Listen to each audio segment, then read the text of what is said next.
لك الحمد يا الله وعليك الصلاة والسلام يا رسول الله أما بعد فأعوذ بالله من الشيطان الرجيم بسم الله الرحمن الرحيم ليهلك من هلك عن بينة ويحيى من حي عن بينة صدق الله العظيم صلی اللہ علی حبیبہ محمد وآلہ وآصحابہ وسلم۔ مجھ سے قبل آپ نے بہت معلومات افزا گفتگو سماعت کی۔ کچھ دیر کے لیے آپ کے سامنے حاضر ہوا ہوں حضرت مفتی صاحب قبلہ مفتی خالد ایوب صاحب کے حکموں پر۔ دو تین چیزیں عرض کرنی ہیں بر وقت جو ذہن میں ہے وہ،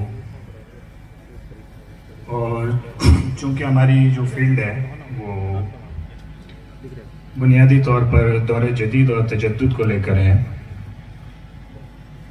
تو ایک علم کے ماحول میں اور ایک ادارتی ماحول میں جو چیز سب سے زیادہ زیر بحث ہوتی ہے وہ علم ہی ہے۔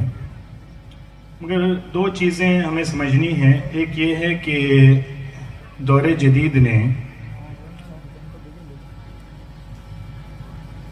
ایک بعد زمانی پیدا کیا ہے، ایک ایسا بعد پیدا کیا ہے جو ہے نہیں لیکن ہمیں فیل کرایا جاتا ہے۔ اس سے پہلے کبھی دنیا میں ایسا نہیں تھا کہ ایک آدمی یہاں رہ رہا ہے اور ایک آدمی یہاں سے 50 کلومیٹر دور، 100 کلومیٹر دور یا شاید 200 کلومیٹر دور کسی شہر میں رہ رہا ہے، اور دونوں کا زمانہ ایک ہے، دونوں کا ٹائم ایک ہے، دونوں اپنے اپنے طور پر زندگی گزارنے کی کوشش کر رہے ہیں۔ تو اس سے پہلے دنیا میں کبھی ایسا نہیں ہوتا تھا کہ یہ کہا جائے کہ مثلاً 200 کلومیٹر دور شہر میں رہنے والا فلاں آدمی 50 سال آگے ہے اور 200 کلومیٹر دور دیہات میں رہنے والا ایک آدمی 50 سال پیچھے۔ یعنی آپ ایک ہی ٹائم لائن میں ہوتے ہوئے 50 سال آگے اور 50 سال پیچھے نہیں ہو سکتے۔ حقیقت یہ ہے کہ دونوں ہی ایک ہی زمانے میں جی رہے ہیں، مگر ایک بعد زمانی کریٹ کیا گیا ہے اور یہ اصطلاح قائم کی گئی کہ صاحب آپ 50 سال آگے ہیں اور آپ 50 سال پیچھے ہیں۔ نیا علم جو جسے آپ ماڈرن ایجوکیشن کہہ لیں یا نئے نظام تعلیم کے بعد جو وجود میں آیا ہے، اور چونکہ اب تو دنیا 4th انڈسٹریل ریولوشن کی طرف جا رہی ہے، اور پہلی انڈسٹریل ریولوشن سے اب تک جو بھی علم پیدا ہوا ہے اس نے اس ذہنیت کو آگے بڑھایا ہے کہ آپ ایک ہی زمانے میں ہوتے ہوئے 50 سال پیچھے یا 50 سال آگے ہو سکتے ہیں، یا مثلا یہ کہا جا رہا ہے کہ مغرب 50 سال آگے ہے اور ہم 50 سال پیچھے ہیں۔ مگر سچ یہ ہے کہ یہ صرف ایک کریٹ کی ہوئی چیز ہے۔ جب بھی علم آئے گا آگے یا پیچھے کرے، یہ ماڈرن علم میں ہوتا ہے۔ علم دین یا علم شریعت یا جو بھی علم آپ رضائے الہی کے لیے حاصل کرتے ہیں وہ آپ کو آگے یا پیچھے نہیں کرتا، وہ آپ کو ہمیشہ اللہ سے قریب کرتا ہے۔ اور اس میں کوئی فرق نہیں ہوتا کہ صاحب آپ شہر میں ہیں یا آپ دیہات میں ہیں یا آپ کس جگہ کھڑے ہیں، اگر آپ وہ علم حاصل کر رہے ہیں جس سے اللہ کی رضا حاصل ہو سکتی ہے تو آپ سے بہتر انسان دنیا میں کوئی نہیں ہے۔ ٹھیک ہے، تو اس بات کو بہت بنیادی طور پر سمجھنے کی ضرورت ہے۔ ایک یہ چیز ہوگی۔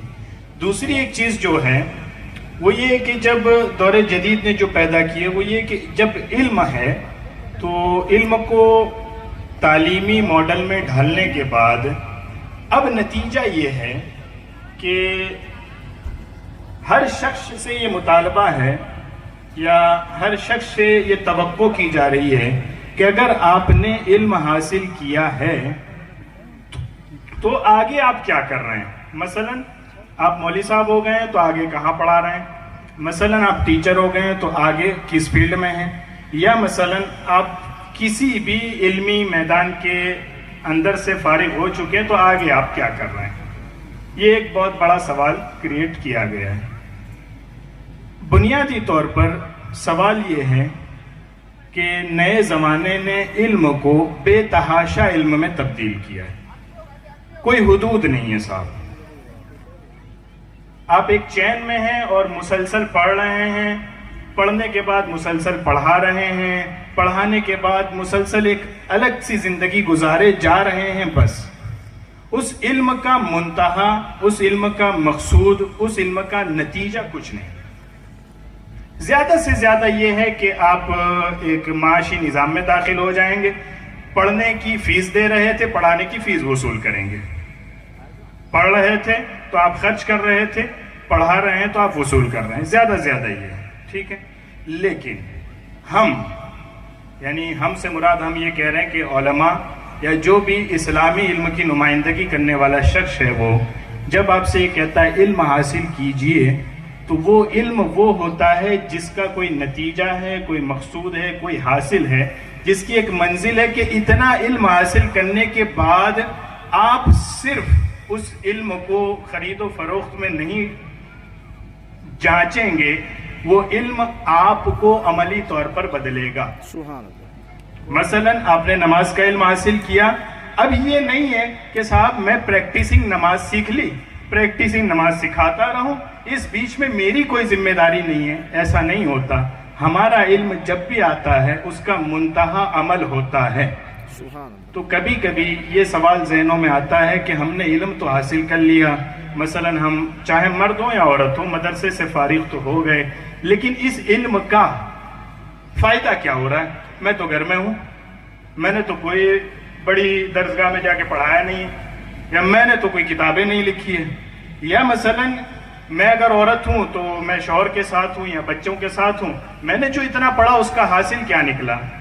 سوال یہ ہے کہ اس علم میں مقصود پہلے سے طے ہوتا ہے, اور وہ مقصود کیا ہے کہ جب آپ نے یہ علم حاصل کیا تو اس کے نتیجے میں عملی ذمہ داری خود بخود آ گئی, اور اب آپ دنیا میں کچھ نہ بھی کریں, صرف اپنے اس علم پر عمل کرتے رہیں اپنی زندگی میں, تو دنیا میں کچھ نہ کر کے بھی آپ رضائے الہی کا سامان پیدا کر رہے ہیں.